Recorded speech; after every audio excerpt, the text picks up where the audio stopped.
നല്ല കഠിനമായ വെയിലത്ത് നമ്മൾ റോഡിലൂടെ യാത്ര ചെയ്യുമ്പോൾ റോഡിന്റെ കുറച്ച് അകലെയായി വെള്ളം കെട്ടിക്കിടക്കുന്ന പോലെ നിങ്ങൾ കണ്ടിട്ടില്ലേ? പക്ഷെ നമ്മൾ അങ്ങ് അടുത്തോട്ട് ചെല്ലുമ്പോൾ ആ വെള്ളം അവിടെ കാണത്തുമില്ല. ഈ പ്രതിഭാസത്തെയാണ് നമ്മൾ മിറേജ് അഥവാ മരീചിക എന്ന് വിളിക്കുന്നത്.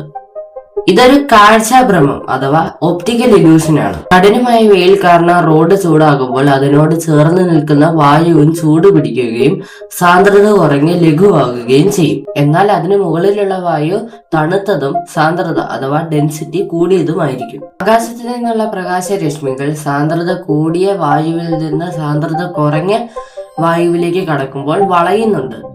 ഈ പ്രകാശം വളയുന്നതിനെയാണ് നമ്മൾ റിഫ്രാക്ഷൻ അഥവാ അപവർത്തനം എന്ന് വിളിക്കുന്നത്. ഒരു പ്രത്യേക ആംഗിളിൽ എത്തുമ്പോൾ ഈ പ്രകാശം റോഡിൽ സ്പർശിക്കാതെ തന്നെ റിഫ്ലക്റ്റ് ആയി പോകുന്നുണ്ട്. ഇതിനെയാണ് നമ്മൾ ടോട്ടൽ ഇന്റേണൽ റിഫ്ലക്ഷൻ എന്ന് വിളിക്കുന്നത്. ഈ പ്രകാശം നമ്മുടെ കണ്ണുകളിൽ എത്തുമ്പോൾ ആകാശത്തിന്റെ പ്രതിബിംബം അഥവാ ഷാഡോ നമ്മൾ റോഡിൽ കാണാൻ ഇടയാകുന്നു.